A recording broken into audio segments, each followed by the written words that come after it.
Magandang gabi po. Magtatanong lang po tungkol sa inyong karanasan sa ibang kultura. Ang unang tanong po, paano mo mai-describe ang iyong unang karanasan sa pakikihalubilo sa ibang kultura? Pakikihalubilo. Siguro, nung unang experience ko nung pagdating ko dito, medyo may halong excitement na may kaba kasi syempre hindi ko alam yung kumbaga iniisip ko kung paano ko sila papakisamahan, paano ako mag-a-adjust sa work ko, sa new environment, at sa mga taong makakasalamuha ko. So yun, parang medyo may halong kaba na excitement din, syempre. Kasi makakakilala ka ng bagong tao.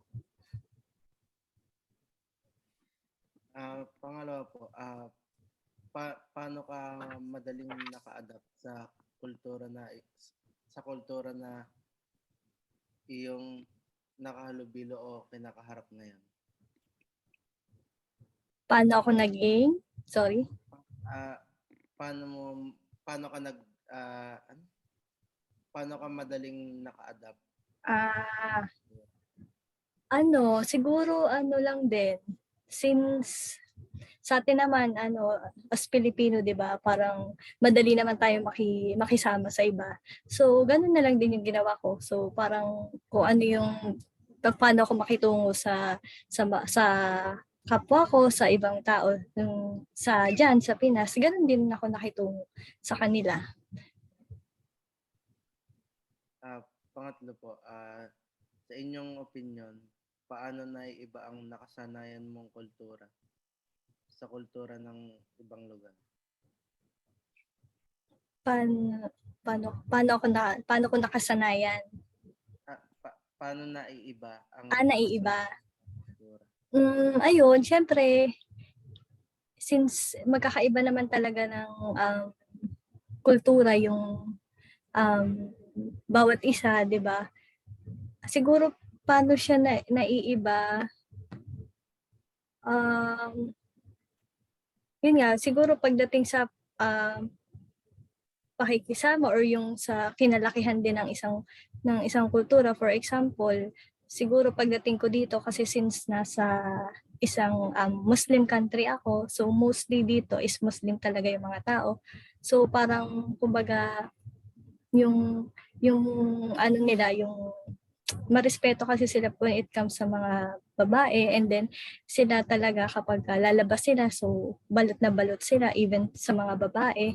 So yun, parang maninibago ka doon kasi nga parang sa atin naman yung normal na yun sa mga suot natin. So napaka-conservative nila. In short, parang ganon. So yun yung malaking pagkakaiba na napansin ko. Pangapat po, base sa inyong karanasan, paano mo na ipakita ang iyong respeto sa ibang kultura na iyong nakahalubilo? Ayun, since kumbaga yun nga, yung respeto ko sa kanila, like pag for example dito, pag every Friday kasi, yan yung tinatawag nila na Sabbath day nila, ganyan, so holy yung Friday sa kanila dito. So, yun, pagka lalabas ka, make sure na hindi ka lalabas ng hindi mo iaano yung sarili mo, like dapat magsusuot ka ng tamang kasuotan, ganyan. Kasi sila syempre, di ba, kahit babae nakabalot sila dito. So ikaw man lang respeto sa kanila. So hindi ka magsusuot ng mga like short, ganyan, or kita yung balat mo, ganyan, as respeto mo din sa kanila. And yun, kapag nagdadasal sila, so yun, irespeto mo din kasi anywhere pwede yan silang nagdadasal dyan kahit saan eh. So ayun, parang katulad din sa paniniwala natin, ganyan. So kanya-kanyang respeto lang din sa paniniwala ng iba, sa kultura ng iba. Parang gano'n. Sunod po, sa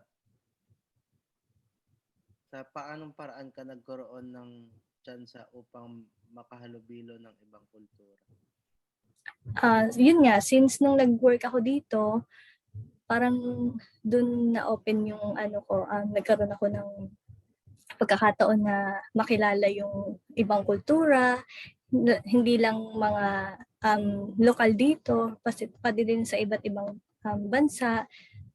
Ayun, kumbaga, sa tawag nito, yun nga, dahil naging ka-work ko sila, so doon, mas nakilala ko sila, mas nalaman ko yung ugali nila, nalaman ko yung kultura nila, and yung mga paniniwala nila. Ganon din sila sa akin.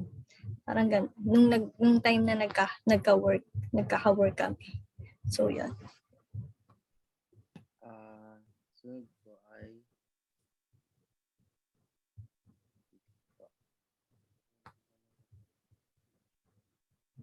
sunod po, sa iyong palagay, paano mo na ipakita ng tama ang sarili mong kultura sa ibang kultura base sa naging karanasan mo sa pakikiangkop sa mga ito?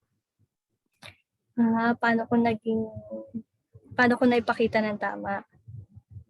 Siguro, yun, syempre, syempre dapat maging proud ka pa din kung sino ka at kung saan ka nagmula. Kumbaga, hindi mawawala yung pagiging hospitable natin bilang mga Pilipino, and marespeto pa rin regardless kung saan ka galing or kung sino ka. So, parang number one sa akin talaga yung respeto. Irespeto mo kung ano yung paniniwala nila, same para irespeto ka din nila. So, yun. Sunod po, maaari ka bang maglahad ng kahit isang karanasan na naka-experience ka ng negatibong pangyayari sa pakikihalubilo sa ibang kultura? Siguro, experience. Kasi when it comes to work, yun lang, yun siguro negative na masasabi ko. Mas kasi tayo kumbaga kung sa trabaho talaga, trabaho tayo. Sila kasi more on medyo dependent sila sa iyo, tapos medyo may pagkatamad, ganyan. So parang mostly talaga mga Pilipino yung kumikilos when it comes to work. So yun lang yung medyo actually lahat din naman napapansin yun. So yun lang siguro yung naisip ko. Uli po, base sa lahat ng iyong nakasalamuha, ano-ano ang iyong masasabi sa iba't iba mong karanasan sa pakikiangkop at pakikiugnay sa ibang kultura? Ayun nga, siguro iba-iba man tayo or iba-iba man kami ng paniniwala or kinabibilangan, di ba, or yung kultura. So parang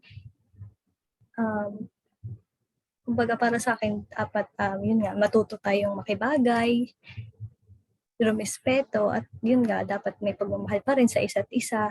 Kasi naniniwala pa rin ako na yun nga, lahat tayo ay magkakapatid, lahat tayo ay anak ng Diyos. So, kumbaga, yun nga, iba-iba man tayo ng pinanggalingan, ng kultura. So, sana manatili pa rin yung pagkakaisa at pagkakapantay-pantay.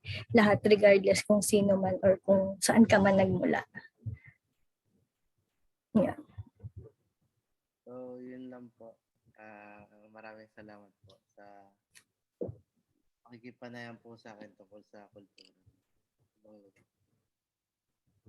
Wala ka naman. Salamat din.